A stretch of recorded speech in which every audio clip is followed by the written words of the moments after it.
Assalamu alaikum, I'm Dr. Tahira and you're watching program Health is Wealth. Today we are at the last program of this year and we are making many New Year resolutions. And we thought, why not think about what is best for us? What is best for us is to take care of our heart. Listen to our heart, exercise, get out of the blanket, stop stressing. That is why today we are here, today at CDA Hospital, discussing matters of the heart.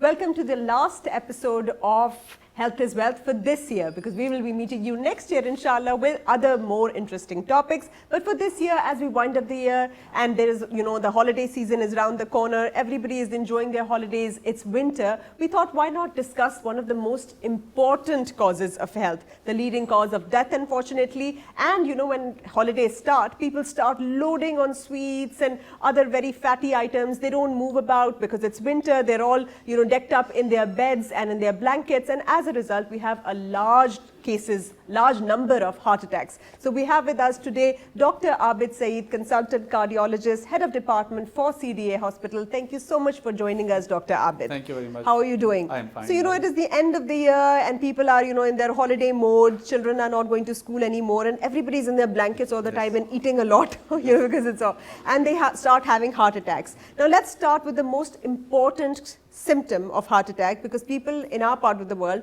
the moment they have chest pain, they start having a fizzy drink thinking it's gas. Yes. How do you differentiate and what are the symptoms?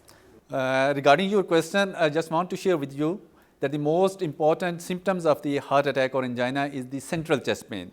The chest pain is usually squeezing and it's very severe, it's not simple pain. It's the second or third most severe type of the pain that patient can't tolerate. Because of this aggressive pain, patient can have other symptoms also like nausea, vomiting, sweating, and this pain often radiates to left arm, jaw, teeth, even back. And in most of the cases, especially in some females, this pain can mimic as a cholecystitis pain or pain of the stomach, because of the reason that if the right side of the coronary artery is involved or right side of the heart artery is involved, in that case, the heart attack symptoms mimics like cholecystitis pain. So yes, in some cases the females or patient is true in their symptomatic telling about the nature of the pain, that it presents like a gallbladder like pain or gastric like the pain. So pain symptoms varies, but when we talk about the typical chest pain, it's a central severe squeezing chest pain that radiates to jaws, left arm, in neck area, or it can be diffuse chest pain that is in the center of the chest. And are they short of breath as well throughout this time? It depends upon the involvement of the artery. If there is a massive heart attack, then in that case patient can have a associated left ventricular dysfunction. And in that case patient can have a shortness of breath, or patient can have a wheeze even because of the built up of the fluid in their lungs because of the left ventricular dysfunction. So yes, shortness of breath. So who are these people who are more susceptible to heart attacks, especially during this time of the year, because they say that in winter your blood flow becomes very sluggish and as a result there are more and more people who are suffering from heart attacks and sudden heart attacks. So who are more susceptible? Overweight, hypertensives, who? As we know that there are four major risk factors. Patients who have these risk factors are more prone to develop heart attack and heart failure. These are the diabetics, number one, smokers, hypertensive, and patient who has high cholesterol level. These are the four major subgroups of the patient which are prone to develop the heart attack, especially in winter season. And the cause of the heart attack, especially in winter season, is because of the reason that endothelial dysfunction is the major source that causes the plaque built of the plaque in the arteries. And cold itself causes vasospasm. It's one of the powerful vasoconstrictor. So when due to cold patient has a vasospasm in already damaged artery, then it certainly destroys the plaque and results into the fissure and generation of the vasoconstrictor that cause intense spasm of the artery and sudden heart attack. So you are suggesting that people who are especially diabetics or hypertensives or overweight people, they should avoid the cold as much as possible, they should keep themselves warm? Yes, this is very important because as I mentioned that cold is an intense vasoconstrictor, so one should avoid this extreme cold.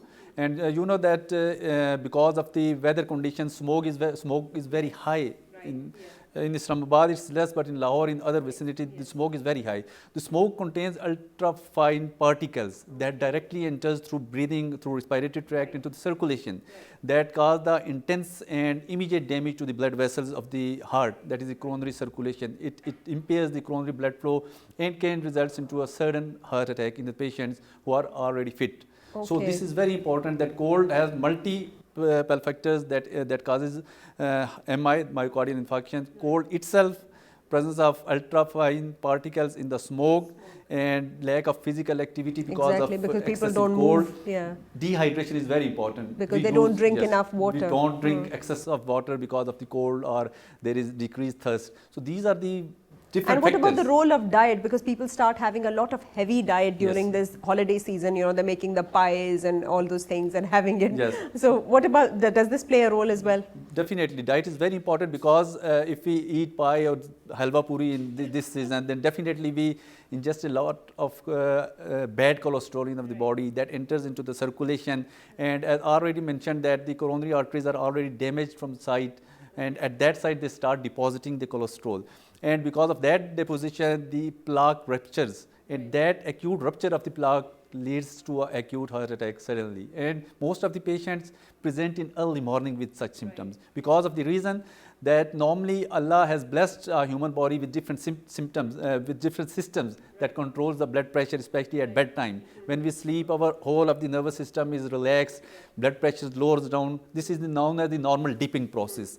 Normally, dipping is the process in which the patient's blood pressure falls during sleeping by 20 by 10 millimeter of the mercury. But these patients, instead of fall in the blood pressure, their blood pressure raises. That is known as reverse dipping.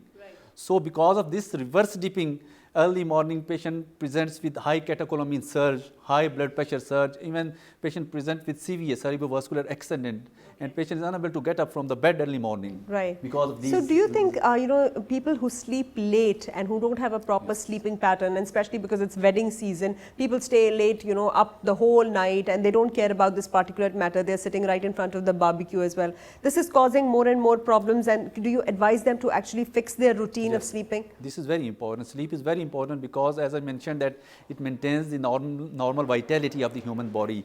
Early 1/3 hours of the sleeps are very important to generate melatonin that relaxes the body. Autonomic nervous system of the body is relaxed, and heart rate slows down, blood pressure falls down because of the natural regenerative power of the human body. But if you will sleep lately, then definitely, because of high catecholamine surge, high hormones like cortisol in the body, high adrenaline rush in the body, these cause intense vasospasm in the body that presents with early morning cerebrovascular accidents and MIs. And in emergency, most of the patient presents during the early few hours of the morning. So now, if somebody is having the heart attack, how important is time in that case? How fast should they act, reach the doctor? And what about that emergency kit, which has that Angie said, for example, sublingual nitroglycerine, or something to lower medication, or that dissolvable aspirin? How important is it for them to keep that with them? At home, I will advise that everybody should have a tablet aspirin at their home, because this aspirin is known as the poor man SK. SK is a drug that is given in emergency for the heart attack patient, that is known as the streptokinase. Right. So this baby aspirin is known as the poor man SK. If you chew a baby aspirin at home, a patient having a heart attack, then it alone reduces mortality in 25% of the cases. So it is very important that immediately swallow the baby aspirin along with sublingual nitroglycerin if available. But one should keep in mind that if patient is hypotensive, that its blood pressure is low, in that case avoid sublingual nitroglycerin, because in some cases if patient has a right ventricular infarction because of the inferior valve MI, in that cases during the acute situation the nitrates are contraindicated, because it further downs the blood pressure and causes the cardiogenic shock. But you cannot tell by symptoms that this is... You can't tell by symptoms. This is very so baby important. aspirin is safer than nitroglycerine. Yes, and what about the Caputin, or they say, take half a tablet to lower the blood pressure? What about that? Because I've seen doctors advise it all the time. This is very unfortunate, and this is misconception. Even if a patient is not in hypertensive emergency, hypertensive emergency is a situation in blood pressure is more than 180 by 120 with the symptoms and signs of the hypertension target organ damage, like with myocardial infarction, with retinal issues, and with CVAs. So if patient is in hypertensive emergency, in that case you can give a sublingual capoten. Even in hypertensive urgency, you will not give a sublingual capoten, number one. And in MI, you can't will give. send the patient directly to a cardiogenic shock because of the hypotension. Oh Already there is LV, left ventricle is failing. So you should not try to lower the Yes. this thing, Unless the blood and until, pressure. Unless and until not proven with ECG that what type of blood pressure is because of a left ventricular wall MI, because of the right ventricular infarction, then you will not directly give the patient to sublingual capoten. Oh, so you should not be. So what about these? What about hypertension? What are the symptoms of hypertension? Number Yes. one, how regularly should you monitor it? What is an hypertensive emergency? What are the normal values of blood pressure that one should have? Yes, according to the American Heart Association, the normal value of the blood pressure should be less than 120/80. This is the normal blood pressure values. Usually patient who presents in OPDs with a history of hypertension, I usually advise the patient to get a record of the blood pressure for 7 to 10 days. And the best timings to monitor the hypertension is at bedtime and when you get up early in the morning. These two readings will tell you the exact idea that how your body is responding to daily activities and overnight activities. As I mentioned that morning dippers are very common who present with reverse manner. So if the early morning surge in blood pressure is noticed by the patient, we have to aggressively manage the patient. So if a patient comes with a week to 10 days readings, then we will adjust the medicine according to that readings. As far as the hypertensive emergency is concerned, I already mentioned that emergency is a condition in which blood pressure is more than 180/120 with target organ damage. Okay. Target organ like heart is damaged, like Kidneys patient or the presents heart. with CVA, like kidneys and like aortic dissection. So these are the hypertensive emergencies. In that case, we have to admit the patient and we should manage the patient aggressively with intravenous BP lowering medicines. What about if somebody's blood pressure goes out of control in the middle? Should they be taking or should we prescribe them like on self-medication? First of all, nobody should be doing self-medication, but should they take like diuretics at that time just to lower it or should they not?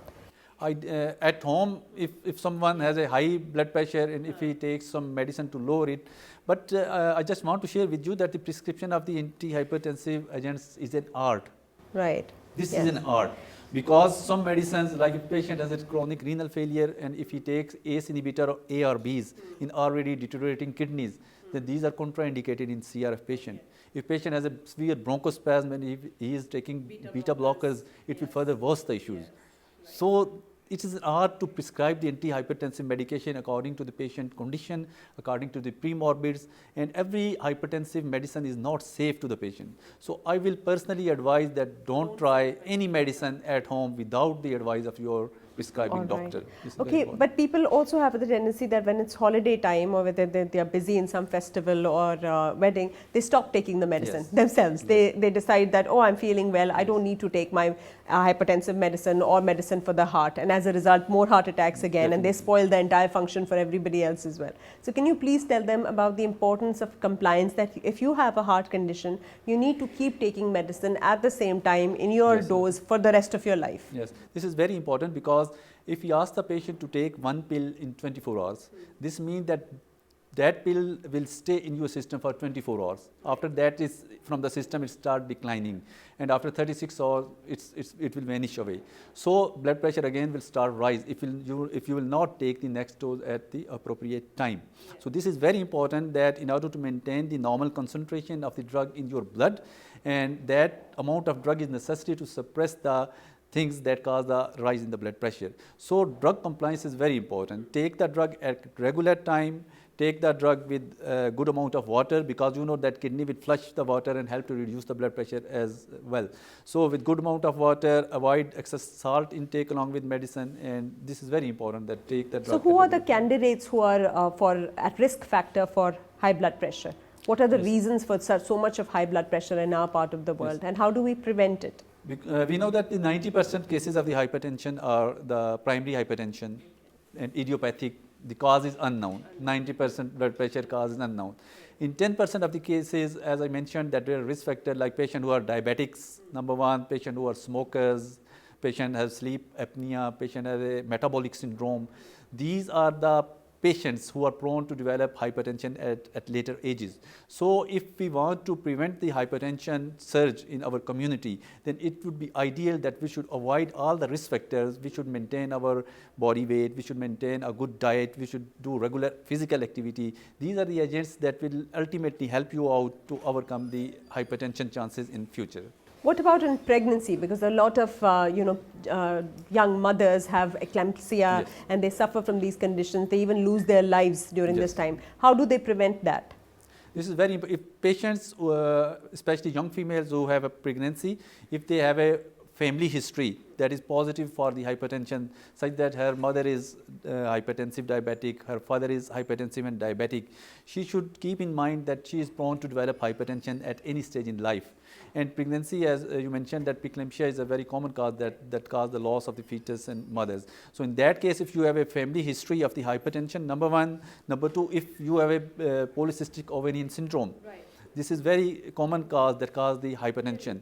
Young females have a thyroid dysfunctions. Both hypothyroidism and hyperthyroidism can cause the high blood pressure, and especially in pregnancy, this get aggravated. So we have to look all these risk factors, and we have to control all these risk factors to prevent the eclampsia, preeclampsia during the pregnancy. If somebody does suffer from a heart attack and they are rushed to the hospital and they receive the emergency treatment that is required to save their life, they're often advised to go through an angiography and then an angioplasty. But people are resistant to go through an angiography, a diagnostic procedure, and angioplasty that is an immediate fix to it.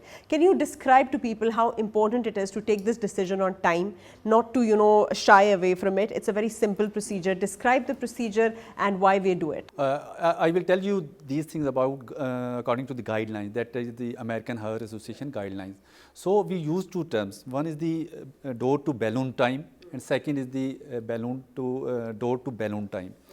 The first term, that is the balloon to needle time. It is the time in which the patient enters from the hospital emergency and he starts receiving the thrombolytic therapy, that is the streptokinase. That should be within 30 minutes. Okay. If you do not have a facility of the primary angioplasty in your center, in that case, the streptokinase should be given within 30 minutes. Second important term is the door to balloon time. It is the time in which the patient enters into the emergency room with a heart attack, and patients start receiving the treatment with angioplasty, and that time should not be more than 90 minutes if the facility is present within the center. If you want to refer the patient for primary angiography to other center, that time should not exceed more than 120 minutes. So if the patient presents with heart attack, the ultimate treatment is the primary angiography with angioplasty. Because of the reason, if there is obstruction in the coronary artery, unless and until you will not remove the obstruction, you will not open the artery, the things will not improve. The streptokinase that we usually give the patient for the treatment of the heart attack has a successful rates of 60 to 65%. In 30 to 35% cases, it will not open the artery. So the ultimate treatment is the primary angiography plus angioplasty. We immediately shift the patient on arrival in the emergency with a heart attack. We load the patient with acute coronary syndrome protocol that we usually give a patient with 300 mg of the aspirin along with 600 mg of the clopidogrel tablet or 180 mg of the ticagrelor tablet. That is the loading dose. We shift the patient to a cath lab. In the cath lab, we usually give the patient 2 cc, that is the 10,000 units of IV heparin, and we use this right radial artery. This is a very simple and safe procedure. We don't anesthetize the patient. No anesthesia is given during this. Just we give a 3 cc of the local anesthesia in the right radial artery. Then we, through needle, pass a cannula, and after that, whole of the procedure is done through this right radial route, and it's a very safe procedure, and it's a life-saving procedure that not only saves the life of the patient, but it saves the heart of the patient for lifetime. Because if you will not do the procedure at the right time, your heart will start damaging, its myocardium will start damaging, and with the progression of the time, its pumping ability will reduce, and in future it can cause the heart failure. So this is a very safe procedure, not only to save the life, but in order to save the heart for the future issues. So what is a stent? What are the different types of stent? Why do people say, oh, 1 stent, 2 stent? And then how long does a stent last? And what are the qualities of stents available in the market? And how do you take care of a stent once you've had an angioplasty? As far as decision regarding the 1 or 2 stent is concerned, we determine that what is the length of the vessel which is affected. Usually up to 38 millimeter stent length comes, and in some cases few companies manufacture it up to 48 millimeter of these stents. So the maximum length is the 38 millimeter of the stent. If the length of the disease is more than 38, then definitely we can use 2 stents. In that case we use 2 stents. In past there was a bare metal stent that was came. Now these are the drug-eluting stents. All of the stents are drug-eluting stents, but there are different drugs that are usually used in this, such as paclitaxel, everolimus. So these are according to the names of the drugs that specific stents used. As far as which stent is good, almost all stents are drug-eluting stents. Now they are used. They are formulated by different companies like Science, there's a Biometrics, different stents. All are good enough. Their life expectancy, if stent is properly deployed at proper pressure and patient compliance with medicine is good, they stay lifelong there. When we talk about coronary artery disease, it's a leading cause of death all across the world, and we hear the terms atherosclerosis and all of this. Could you please explain to the people the investigations that they need to regularly do in terms of lipid profile? What does LDL, HDL, TGL mean? How do they control it? The role of statins and fibrates, and the role of exercise or diet control in preventing this coronary artery disease? Yes. As we know, prevention is better than cure. So the first thing is that drugs are not the ultimate treatment option for any patient, because as far as we go for the prevention program, in that case there is non-medicine things that we have to go. Number one, according to the American Heart Association, 30-minute walk before breakfast, 5 days a week. Before breakfast? Yes, before breakfast. So Fajr should be a good time for it, That is the ideal time. That is the ideal That's time. why they say walk to the mosque. It's better. So this is very important, 5 days a week at least. This is a standard class 1 indication of the American Heart Association. That is very important because it contains early morning exercise, contains fresh air, fresh oxygen, your body is relaxed, and all of these factors contribute. And can you tell people it's better to always walk outdoors rather than just get into a sweaty gym that's air conditioned with a lot of people breathing that same air in it? Yes, I will not talk about during the recent winter because of the smoke. Try to not go outside during these winter season. But during normal routine summers, it is a good option that you should adopt physical exertion rather than going to gym, because of the reason, as I mentioned, that early morning contains a good amount of oxygen, your body is relaxed, and all of the body system is then you get sunlight, vitamin D as vitamin D. So these are the very important factors. And second, maintain your BMI less than 18.5. That is very important. And avoid junk foods, high fatty, spicy food items. No, BMI should be between 18 to 25. Yes, between 18 to 25, it should lie between that, neither below that and neither above that. But if somebody is like obese, what would you advise to the obese people out there? How do they manage this weight, and what is metabolic syndrome exactly, and why do they let their weight cross that limit? Yes. Genetics is very important in the obesity. So one of the factors are the genes. In addition to genes, we use the term metabolic syndrome. Basically, the metabolic syndrome is a syndrome which is a combination of 5 important things. First is the waist circumference. That is very important. In male, if the waist circumference is more than 102 centimeter, in female, if it's more than 88 centimeter, this is the one component of the metabolic syndrome. Right. Second important thing is if patient is diabetic or pre-diabetic. Right. This is the second component. Third one is the patient hypertensive or pre-hypertensive. Right. This is the third one component. If the HDL is the high density lipoprotein, which is also known as the good cholesterol. If the patient in females, the good cholesterol amount is less than 50, and in male, if it's less than 40, this is the 4 component. And if triglyceride level, if it's more than 150, these 5 are the components of the metabolic syndrome. Anyone who have 3 or more than 3 factors are said to be having a positive for metabolic syndrome. So metabolic syndrome itself is a syndrome. Syndrome is a collection of all the negative things. So when patient having this metabolic syndrome, he is prone to develop premature atherosclerosis. The arteries of the heart start shrinking because of high triglyceride level, blood pressure, sugar, and because of the weight itself. Because there is an insulin resistance because of high weight. That insulin resistance can lead to a diabetes. And because of that insulin resistant patient can put up more and more weight.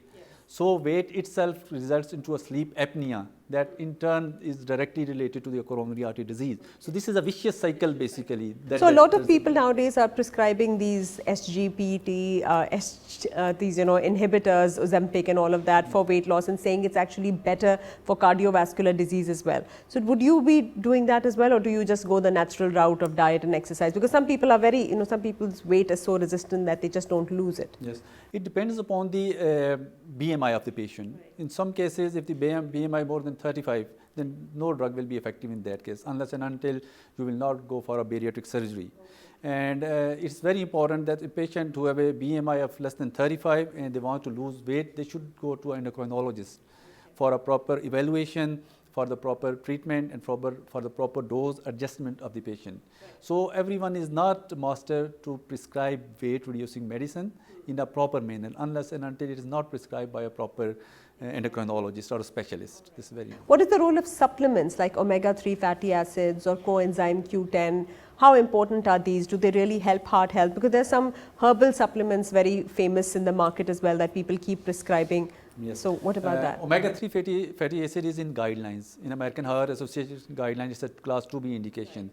As far as the coenzyme Qs are concerned, these are basically to overcome the side effects of the statins especially. Because statins cause myositis, myalgias, muscle pains and all these things. So these are basically antioxidants, especially. And they help. They help to regenerate the vitality of the muscles. So yes, I usually start giving patients not more than for 4 weeks. A patient who presents with myalgias or patient who presents with body aches along with vitamin D, I usually give patient to these coenzyme Q for 4 to 6 weeks, not more than that. What about peripheral arterial disease? Because a lot of patients have, severe Raynaud's disease. As soon as winter comes, their hands and feet get really red and then blue and then actually cuts and, it's really bad. So how do they treat that? There are two things. One is the Raynaud phenomena and the disease. Yeah. The Raynaud phenomena is a normal response against intense cold that causes vasospasm and vasoconstriction along with pain, redness and all, chilblains, and these are normal. But Raynaud disease is because of the constriction or spasm in the arteries secondary to the disease process. Right. So how do you cure that? First you have to diagnose whether it is a primary disease or is some reason. You will go for the arterial Doppler to look for the flow of the blood. If you feel that patient's symptoms are because of the peripheral arterial disease, then in that case, we will manage them in a similar way as we are going to treat the coronary artery disease, in addition to some additional drugs like silestrazole and dual antiplatelets along with factor Xa inhibitors.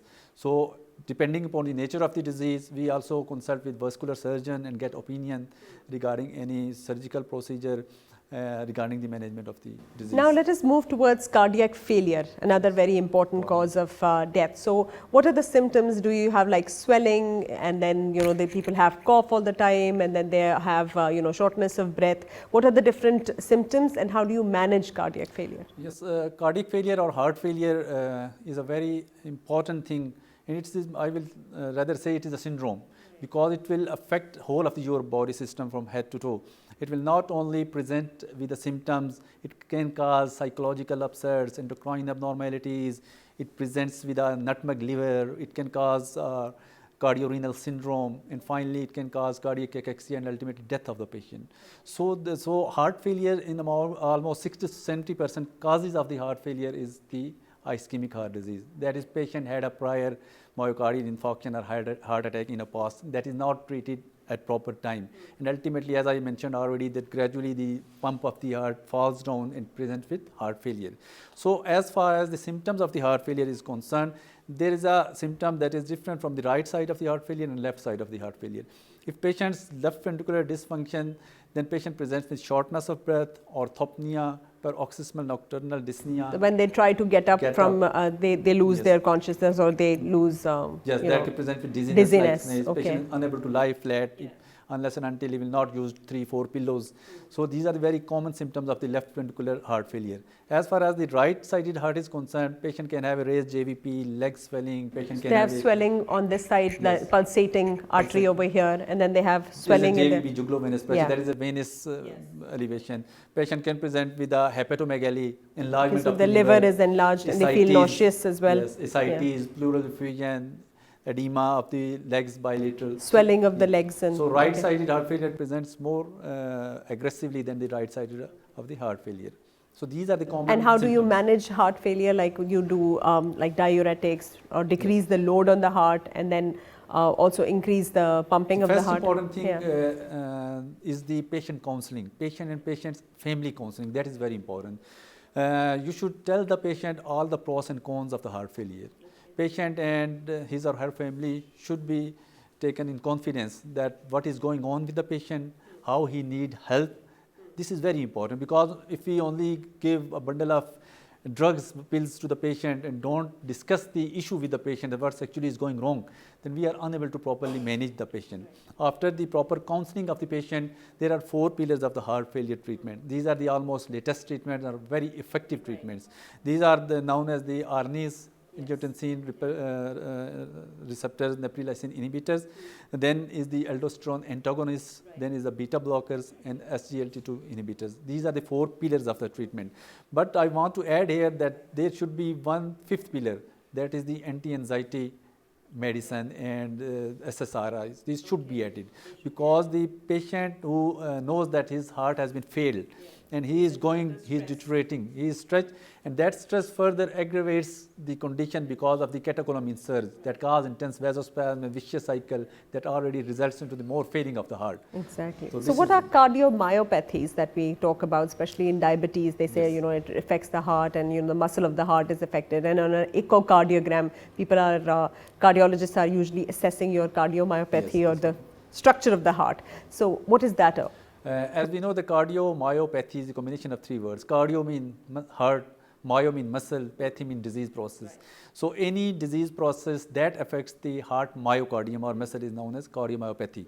As far as the cardiomyopathy is concerned, about 60 to 70% cause or reason of the cardiomyopathy is the ischemic heart disease. That is the prior heart attack. In 15 to 20% cases is the dilated cardiomyopathy. Dilated cardiomyopathy is the type of the cardiomyopathy in which the heart coronaries are normal. The heart or blood vessel that supplies the hearts are normal. There are other things that are directly affecting the myocardium of the heart, like chronic renal failure, diabetes, persistent hypertension, sleep apnea. These are the things, thyroid illnesses. These are the things that directly affects the myocardium. And once the myocardium is affected at cellular level, things started. It results into initially a reversible injury that results into the swelling of the myocardium. It takes water. If you will correct the things, then that reversible injury reverts back. If that reversible injury at cellular level is shifted to an irreversible cellular injury, then that starts the scar formation in the myocardium. That's gradually the fibers of the myocardium start deteriorating, start destroying, and that is replaced by scar tissue. And with the passage of time, the LV start dilating, pumping ability of the myocardium start reducing, and that causes cardiomyopathy. Okay, so this is something that is going wrong with the structure of the heart. Yes, now, what about the valves of the heart? We often hear about valvular heart disease, and then there's the mitral, tricuspid, atrial valve, and they say, okay, the valve has prolapsed and you need a valve repair. What is valvular heart disease? And regurgitation as well. I just want to share stenosis. very important thing on your behalf. That keep in mind that heart disease is broadly classified into 4 major things. The things that affects the heart blood vessel, that is the coronary arteries, that is known as coronary artery disease, number 1. The second one that affects the valves of the heart. Valvular heart is it? Cardiac valve. The valves of the heart. That are 4 in number. Mitral valve, tricuspid valve, atrial valve, and pulmonary valve. These are the valves of the heart. Third important thing is the myocardium. Just we discussed that is muscle of the heart. And then we'll do arrhythmias. Pericardium. Also. That heart outer covering. Surrounding. And then is the electrical conductivity of the heart. We will come to that. But first, let us discuss the valvular heart disease. Valvular heart disease in our setup is commonly because of that rheumatic heart disease. Rheumatic heart disease is a disease that occurs because of the infection, especially after pharyngitis. That is very common, and especially starts at younger age group, under 15, and that with passage of time, it involves the all of the heart valves, leading into leakage of the blood vessel, and that leads to a valvular heart disease. And that presents with stenosis of the valve or regurgitation. With the regurgitation of the valve. Anything can happen. And valve repair is possible via surgery? Yes. Valve repair has both surgical and non-surgical options now. That depends upon the echocardiographic finding that which treatment is suitable for the patient at this stage. Okay. Now coming to the conduction problems of the heart, because it's like a circuit and it has to, give the right impulses at the right time. And we know that on ECG, we see how there are different kind of arrhythmias, blocks, tachycardia, bradycardia. So what are the different kinds of problems related to the heart rate, and how do you control them? As far as the heart rate is concerned, we know that the normal heart rate should be 60 to 90 per minute. If a patient's heart rate is less than 60, this is known as the slow heart rate or bradycardia. If it's more than 90, it is known as the tachycardia or high heart rate. As far as the bradycardia is concerned, there are different causes that could be the possible reason of the bradycardia. In young athletes, this is a normal finding. If and can heart rate go up to 30 to 40 in a normal athlete, that is known as trained heart. Second important thing is the patient is taking some beta blockers, calcium channel blockers, so iatrogenic bradycardia. This is very common. Right. Third important thing is the pathological bradycardia. That is because of the conduction system disease. Like if AV node is sick, if SA node of the patient is sick, or the conduction system is sick, in that case patient can present with bradycardia or heart block. This is the broadly classification. As far as the tachycardia is concerned, heart rate more than 90, then we can have a medical reasons for that in most of the cases. Like patient has anxiety disorders, can present with tachycardia.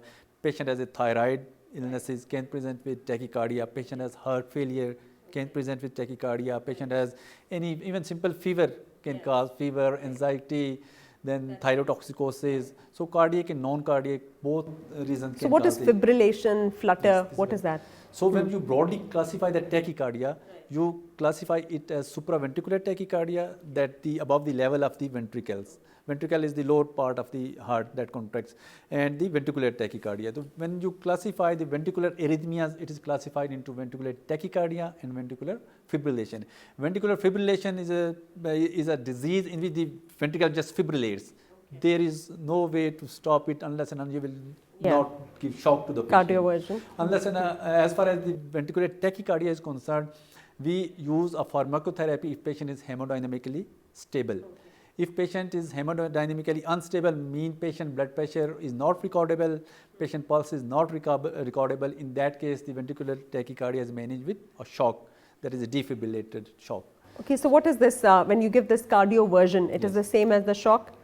Cardioversion is... And what is cardiac ablation? Yes. Cardiac ablation is a process that is usually performed by electrophysiologist in a cath lab, where he ablates the accessory or unnecessary pathway that is causing Wolff-Parkinson syndrome. Wolff-Parkinson-White syndrome. Yeah. Most of the patients with WPW syndrome present with SVT, that is known as supraventricular tachycardia. So in this condition, what happens? There is an abnormal band of the conduction system that directly connects the atria to the ventricles. So it bypasses the normal conduction system of the heart. So that direct system directly stimulates the atria to the ventricle. So what electrophysiologists do, he goes through through EP study and ablate that accessory pathway, and in 95% of the cases it's cured. When we speak about congenital malformations in the heart, and people are born with that PDA, patent ductus arteriosus, or other kinds of issues with the heart, what are the different ones that you deal with, and is there like flap closure and all these options are there for PDA? At what age should we go about it?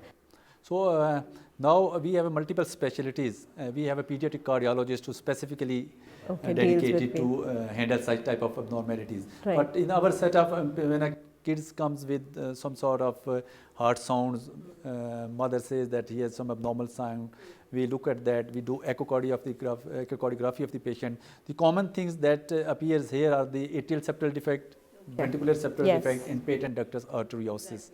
These are usually the defects that do not cause the cyanosis. These are, in case of these small defects, we usually ask the patient to monitor them periodically, 6 monthly to 1 year. In patient who presents with a heart failure because of these congenital abnormalities, we refer the patient to a pediatric cardiologist for further evaluation. As far as the management option is concerned, we have a device closure. We have a very good device closure for atrial septal defect, ventricular septal defect, and patent ductus arteriosus. Okay. We do these procedures without any anesthesia on daily basis in cath lab. We apply just different, there are formulations in the form of devices that are usually deployed at that whole area in the atrial septum ventricular septum or at the site of the patent duct. When you spoke of devices, can you speak about pacemakers as well? What is their role? How do you and how?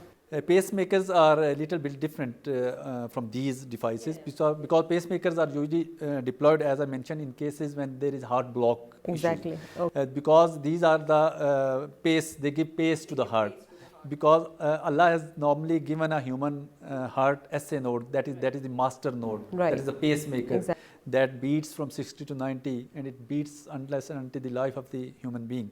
So once this SA node is disturbed or AV node is disturbed, then normal conduction system is no more able to generate impulses. So in that case, we have to artificially pace the heart through a pacemaker. Okay. So we apply a battery in left pectoral region, and wires are passed in that pacing system that generates pacing system. So that is the. So what is like aortic dissection, or they say coarctation of aorta? What do these mean? What are these emergencies?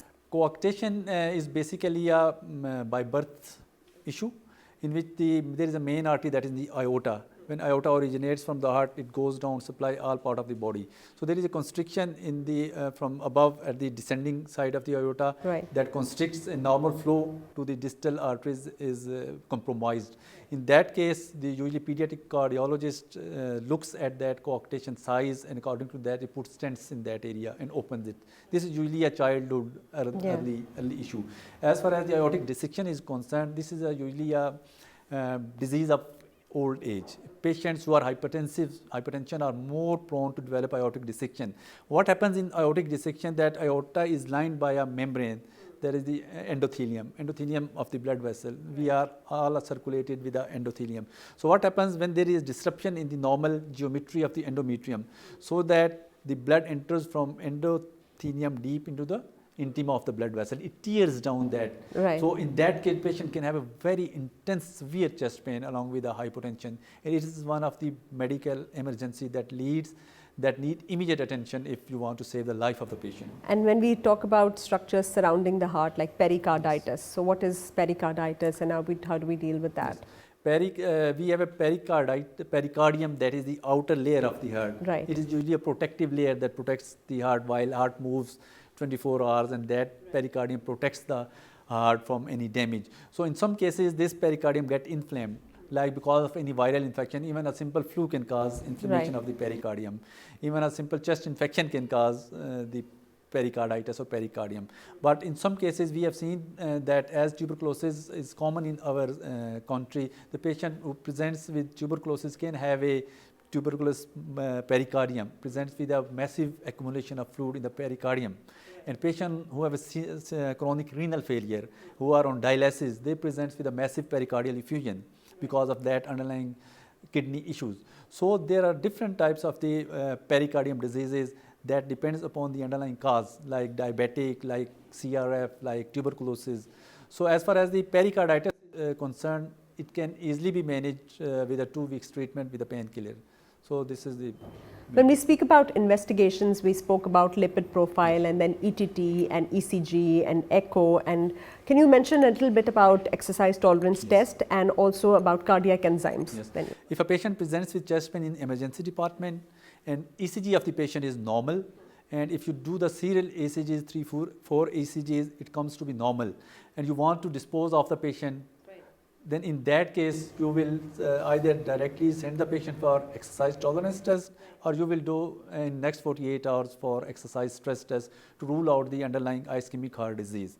This is the guidelines oriented treatment. If you don't want to go for ETT, next step is to go for the CT coronary angiography. So you have to dispose of the patient who presents with chest pain. You will not let the patient go without any further testing from the emergency department. So this is the exercise stress test or CT coronary angiography. And after that, if you want to go for blood test, then it's very important to go for fasting lipid profile, fasting blood sugar, uric acid levels, and all these things. Thank you so much, Dr. Abid Saeed, for explaining everything in great detail. One message before we end up the year, telling all our audience out there what heart health is all about. Just in one sentence, if you could tell all the precautions they need to take care of their heart. And thank you so much for your time. Thank you very much. As I already mentioned, that prevention is better than cure. So in that case, if you want to prevent the heart disease, stay healthy, be healthy, do a regular physical activity, avoid unnecessary food items like junk foods, like cola drinks, and in that situation you have to maintain the integrity of your heart by building a strong relation with your heart in the form of exercise, in the form of walk, and avoiding unnecessary food items and junk foods. Thank you very much. Thank you so much. Thank you so much. You heard Dr. Abid Saeed in great detail, and we wind up this year with the message and the resolution that we are going to take care of our heart, quit smoking, start exercising, get out of the blanket, eat healthy, sleep on time, and think positive. Thank you so much for watching. We'll watch you next week, inshallah. Allah Hafiz.